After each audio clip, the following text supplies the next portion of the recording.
மக்களே இன்னைக்கு தரமான சம்பவம் இருக்கு போலயே. ஒரு பக்கம் பார்வதியை போட்டு பொலன்னு பொளக்குறாப்புல, திவாகரை ஒரு பக்கம் பொளக்குறாப்புல, விக்ரம், கனி, எப்ஜே எல்லாரையும் போட்டு அடிச்சு நவுத்துறாப்புல. ஆ ஏன்னு வாந்தி எடுக்கிற மாதிரியா காட்டிட்டு இருக்கீங்க? இல்லை நீங்களாம் ஷோ பண்ணுறதுக்கு வந்தீங்களா, இல்லை வேறு ஏதாவது பண்ணுறதுக்கு வந்தீங்களா? நீங்களாம் விஜய் தானே? பாரு, நீ விஜய் தானே? இந்த மாதிரி உன் ஷோவில் வந்து இந்த மாதிரியே பண்ணிட்டு இருந்தால் எப்படி இருக்குது சொல்லு பார்க்கலாம். பார்க்குறதுக்கு நல்லா இருக்குமா அப்படின்னு சொல்லி பார்வதியெல்லாம் வச்சு தெறிக்க விட்டுருக்காப்புல நம்மளோட விஜய் சேதுபதி. சத்தியமாக யாருமே எதிர்பார்க்கல. ஆனால் தரமான சம்பவத்தை வந்து பண்ணி வச்சிருக்காப்புல விஜய் சேதுபதி. ஸோ அதெல்லாம் என்ன அப்படிங்கிறத பற்றி இந்த வீடியோவில் முழுசாக வந்து பார்க்கலாம். ஸோ இந்த வீடியோக்கு போகிறதுக்கு முன்னாடி நம்மளோட சேனலை சப்ஸ்கிரைப் பண்ணாதாங்க சப்ஸ்கிரைப் பண்ணி வச்சுக்கோங்க. பக்கத்தில் ஒரு பெல் ஐக்கான் இருக்கும், அதையும் ப்ரெஸ் பண்ணி ஹாலில் போட்டுக்கோங்க. அப்போ தான் நாங்கள் அப்டேட் பண்ணுற ஒவ்வொரு வருஷமும் உங்களுக்கு நோட்டிஃபிகேஷன் வந்து சேரும். அதுதான் இந்த வீடியோ குறைஞ்சபட்சம் ஒரு 1000 லைக் எதிர்பார்க்குறோம். ஸோ லைக்கை போடுங்க, வீடியோ பாருங்கள். வாங்க இந்த வீடியோக்குள்ள வந்து போகலாம். முதல் விஷயம் என்ன அப்படின்னு பார்த்தீங்கன்னா, விஜய் சேதுபதி செம்ம காண்டில் வந்திருக்காரு. அது மட்டும் கிளியராக வந்து தெரியுது. ஃபஸ்ட்டு ப்ரோமோவிலே வந்து பார்த்தீங்க அப்படின்னா எல்லாரும் போட்டு பொழந்து எடுத்துருக்காப்புல, குறிப்பாக சபரநாதன். ஏன்னா குப்பையை ஆராய்ச்சி பண்ணிட்டு இருக்காங்க. வீட்டுக்குள்ளேயே அத்தனை குப்பை இருக்குது, ஆனால் இவங்க குப்பை தொட்டியை எடுத்து குப்பையை வந்து ஆராய்ச்சி பண்ணிட்டு இருக்காங்க அப்படின்னு சொல்லி பயங்கரமாக வந்து பேசியிருப்பாப்புல.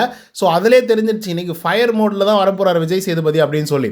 இப்போது இந்த சீசனை பொறுத்தவரையிலும் எந்த இடத்துல லேகிங் அப்படின்னு பார்த்தீங்கன்னா, இதுக்கு முன்னாடி சீசனுக்கெல்லாம் வந்து ரொம்ப அழகாக இருக்கும்.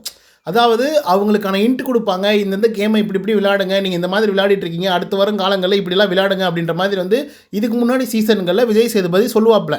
ஓகேங்களா? ஓரளவுக்கு டிசிப்ளினாக நல்லா மெயின்டெனன்ஸோடு வந்து இருப்பாங்க. ஆனால் இந்த சீசனில் மட்டும்தான் டாஸ்க்கை தவிர்த்து, எப்படி டாஸ்க்கை தவிர்த்து மற்ற விஷயங்களெல்லாம் தவிர்த்து வீட்டுக்குள்ளே இருக்கக்கூடிய ஆட்களுக்கு டிசிப்ளின்னா என்ன, டெக்கோரம்னா என்ன அப்படின்னு சொல்லி கிளாஸ் எடுத்துகிட்டு இருக்காரு ஹோஸ்ட். சத்தியமாக சொல்கிறேன், இதுக்கு முன்னாடி மைக்கை ஒன்று தூக்கிட்டு எடுத்துகிட்டு வந்தார் தெரியுங்களா? கத்திக்கிட்டே இருக்கீங்க, நீங்கள் என்ன பேசுகிறீங்க அப்படிங்கிறது தெரியவே மாட்டேங்குது, எதுக்காக இப்படி கத்திக்கிட்டே வந்திருக்கீங்க அப்படின்னு சொல்லி ஒரு நாள் போட்டு ரோஸ்ட் மேலே ரோஸ்ட் வந்து பண்ணாரா. அதுக்கு அடுத்த வாரம் கொஞ்சம் அமைதியானாங்க. உடனே இந்த வாரம் மறுபடியும் ஆரம்பிச்சிட்டாங்க. லிட்ரலாக நான் சொல்கிறேன், ஆஸ் எ ரிவ்யூவராக நான் 24/7 பார்க்கும்போது இந்த ராஜாங்கம் டாஸ்க்கெல்லாம் ஃபஸ்ட்டு டே இருக்குல்ல, அந்த டாஸ்க்கெல்லாம் சத்தியமாக சொல்கிறேன், யார் என்னென்ன பேசுகிறாங்க, யாருக்கு என்ன பிரச்சனைகள் நடக்குது, யார் என்ன விஷயத்தை வந்து இன்னோவேட்டிவாக வந்து பண்ணிகிட்ருக்காங்க அப்படிங்கிறத ரியலாகவே அனலைஸே பண்ண முடியல. அத்தனை கோணங்கள் இருக்குது. அதே மாதிரி ஒரு பிரச்சனை நடக்குது அப்படின்னா அந்த ஒரு பிரச்சனை, அந்த பிரச்சனையில் இருக்கக்கூடிய பிரச்சனைகள், அதை எப்படி ஷார்ட் அவுட் பண்ணுறது அப்படின்னு சொல்லி இந்த சீசனில் போகவே மாட்டேங்குது. ஒரு பிரச்சனை அப்படின்னா அங்கேருந்து இன்னொருத்தர்கிட்ட இருந்து இன்னொருத்தர்கிட்ட வந்து போகுது. ஸோ அதனால் அந்த பிரச்சனை அப்படியே பேசி கடைசியாக டைல்யூட் ஆகிடுது. என்ன பிரச்சனைக்காக இவனுங்க சண்டை போட்டுக்கிட்டாங்க அப்படிங்கிறது சத்தியமாக எங்களால் புரிஞ்சுக்கிறதுக்கு ரொம்ப கஷ்டமாக இருக்குது. ஒரு சண்டைன்னு வந்தால் அது ரெக்கார்டிங் போட்டு 20 நிமிஷம் 30 நிமிஷம் ஒரு சண்டை நடக்குது அப்படின்னா அது ரெக்கார்டிங் போட்டு அது 2 தடவை 3 தடவை பார்க்க வேண்டியதாக இருக்குன்னா பார்த்துக்கோங்க. ஸோ அப்போ தான் அட்லீஸ்ட் ஓரளவுக்காவது புரியுதா நாங்கள் சொல்கிறது? ஏன்னா அந்தளவுக்கு மோசமாக வந்து பண்ணிகிட்ருக்காங்க இவங்க எல்லாருமே. இப்போ ஒரு எக்ஸாம்பிள் சொல்கிறேன். இப்போ சபரநாதனுக்கும் பார்வதிக்கும் ஒரு சண்டை வந்துருச்சுன்னு வச்சுக்கோங்களேன். அந்த சண்டை எப்படி தெரியுமா போகும்? பார்வதிக்காக திவாகர் வருவார், திவாகர் வந்து சபரநாதன் அட்டாக் பண்ணுவார். அடுத்ததாக சபரநாதனுக்காக எப்ஜே வருவார், எப்ஜே கிட்டேருந்து திவாகருக்கு வந்து ஒரு அட்டாக் போகும். அடுத்ததாக கமருதீன் உள்ளே வருவார், அதுக்கப்புறம் கமருதீன் கிட்டேருந்து கனிக்கு போகும். இந்த மாதிரி மாறி போய்கிட்டே இருக்குது மக்களே. ஒரு சண்டை அப்படின்னா ஒரு 5 நிமிஷம் 10 நிமிஷத்தில் முடியுறதில்ல. அதுக்கப்புறம் அந்த சண்டைக்கான சொல்யூஷன் என்ன அப்படிங்கிறத கண்டுபிடிக்கிறதில்ல. அப்படியே சண்டை போடுறது, அப்படியே அதை விட்டுறது, அது அப்படியே காற்றுல பரவிட்டு இருக்கிற மாதிரியே இருக்கும். திரும்ப அது அடுத்தடுத்த கட்டங்களுக்கு வந்து போய்கிட்டே வந்திருக்கும். அது டக்குன்னு ஒரு சொல்யூஷனுக்கே கொண்டு வர மாட்டேங்கிறாங்க. ஸோ இந்த மாதிரி தான் வந்து இருக்குது. ஷோ பார்க்குறதுக்கே செம கடுப்பாக இருக்குது. நல்லா ஒரு வீடியோவில் சொல்லியிருக்கேன், மக்களே தலைவலி தாங்க முடியல மக்களே. பேசிக்கிட்டே இருக்கானுங்க, கத்திக்கிட்டே இருக்கானுங்க. இவனுங்க கத்தி நமக்கு தலைவலி வர வச்சிடறானுங்க அப்படின்னு சொல்லி லிட்ரலாக ஒரு வீடியோவில் நான் சொல்லியிருக்கேன். ஏன்னா அந்தளவுக்கு மோசமாக தான் வந்து பார்த்திங்க அப்படின்னா இவங்கெல்லாம் பண்ணிகிட்ருக்கானுங்க. ஒரு விஷயம் நடக்குது அப்படின்னா அது அழகாக, அது எப்படி ப்ரெசென்டபுளாக, இப்போ நீங்கள் சண்டையே போட்டாலையும் அது எவ்வளோ ப்ரெசென்டபுளாக பண்ணுறீங்க அப்படிங்கிறது தான் அந்த வீட்டுக்குள்ளே ரொம்ப முக்கியமாக இருக்கும். நீங்கள் வந்து வேலிடான பாயிண்ட்டு, சின்ன ஒரு பாயிண்ட்டாக இருந்தாலே அது கரெக்டாக எடுத்து வைக்கணும், கரெக்டான இடங்களில் எடுத்து வைக்கணும்.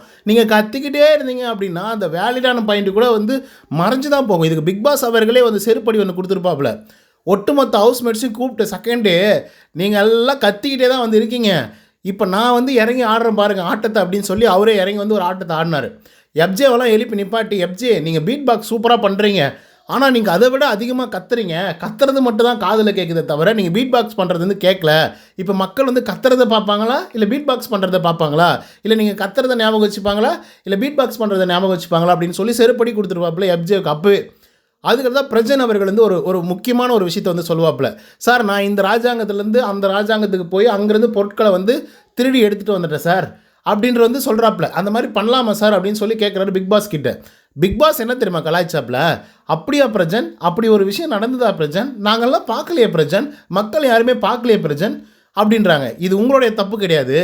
ஏன்னா நீங்கள் ஒரு சுவாரஸ்யமாக ஒரு விஷயத்தை பண்ணணும் அப்படின்னு சொல்லி பண்ணிகிட்டு இருக்கும்போது கச்சடாங்கள் மாதிரி கசன்னு கத்திக்கிட்டே இருக்காங்க. ஸோ நீங்கள் பண்ணுற நல்ல விஷயம் வெளியே தெரிய மாட்டேங்குது, இவங்க கத்திட்டு இருக்கிறது மட்டும் தான் தெரியுது அப்படின்னு வந்து சொல்கிறாங்க. அப்போது இந்த ஷோவுக்குன்னு ஒரு ரெஸ்பான்சிபிலிட்டிஸ் இருக்குது, இந்த ஷோவுக்குன்னு ஒரு டிக்னிட்டி இருக்குது, ஒரு டெக்கோரம் வந்து இருக்குது. அதை எப்படி மெயின்டைன் பண்ணணும், எப்படி பேசணும் அப்படிங்கிறது ரொம்ப முக்கியம்.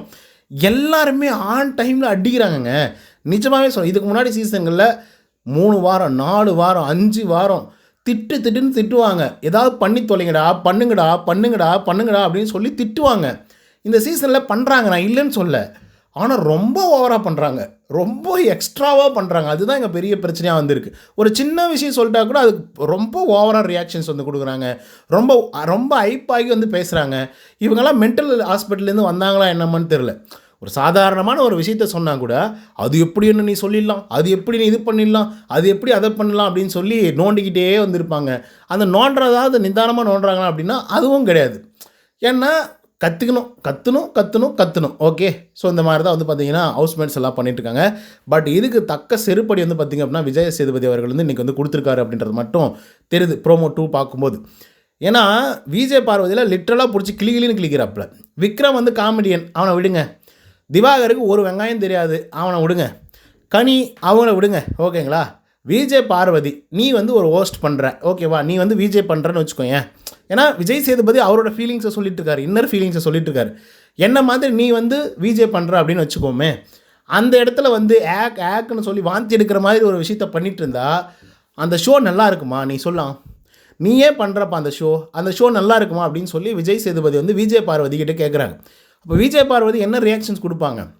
சாரி தான் சார், தப்பு தான் சார், இன்றைக்கி சொல்லி என்ன சார் பண்ணுறது, ஒவ்வொரு வாரமும் உங்களுக்கு வந்து ரோஸ்ட் பண்ணிகிட்டே இருக்கணுமா சார், ஒரு நாளாவது மக்கள் வந்து இன்றைக்கி சூப்பராக இன்ட்ரெஸ்டிங்காக வந்து போச்சு, இந்த வாரமெல்லாம் அழகாக போச்சு, இதெல்லாம் பார்க்க அவ்வளோ அழகாக இருந்துச்சு, இது எப்படி அட்ரஸ் பண்ண போகிறாரு அப்படிங்கிற மாதிரி மைண்ட் செட்லேயே போல. இப்போ இவங்களை திருத்தறதுக்கே அரை மணி நேரம் ஓடுறோம். அதுக்கப்புறம் அவர் எங்கே இன்வெஸ்டிகேஷன் பண்ணி இந்த குப்பையில் யார் வந்து ப்ரெஷ்ஷை போட்டாங்க, அப்புறம் ஃப்ளஷ் டேங்க்கில் வந்து யார் ப்ரெஷ்ஷை போட்டாங்க அப்படின்னு கண்டுபிடிக்கிறது. அதுக்கப்புறம் உண்மையாலுமே வந்து பார்வதிக்கு வந்து தெரியாமல் தான் அந்த அடிபட்டுச்சா இல்லை சபரநாதன் வேணும்னே வந்து ஹிட் பண்ணாரா? ஸோ இந்த பிரச்சனைகள் எப்போ வரப்போகுது? இந்த மாதிரி ஏகப்பட்ட விஷயங்கள் வந்து டைலூட் ஆகிடும். இந்த மாதிரி சின்ன சின்ன விஷயங்களை வந்து பண்ணும்போது பேசும்போது நல்ல விஷயங்கள், தேவையான விஷயங்கள் எல்லாமே டைலூட் ஆகி அதை பற்றி பேசாமலே கடைசி வரைக்கும் போயிடுவாங்க. ஸோ அந்த மாதிரி தான் லாஸ்ட் வீக்கும் வந்து நடந்தது. அதே மாதிரி தான் இந்த வாரமும் பண்ணிகிட்ருக்காங்க. பட் இதுக்கெல்லாம் தக்க செருப்படி கொடுத்தே ஆகணும், கொடுத்துருக்காப்புல. ஸோ இதை பற்றின உங்களுக்கு கருத்துக்கள் என்ன அப்படிங்கிறத கமெண்ட்ஸில் சொல்லுங்கள். நன்றி.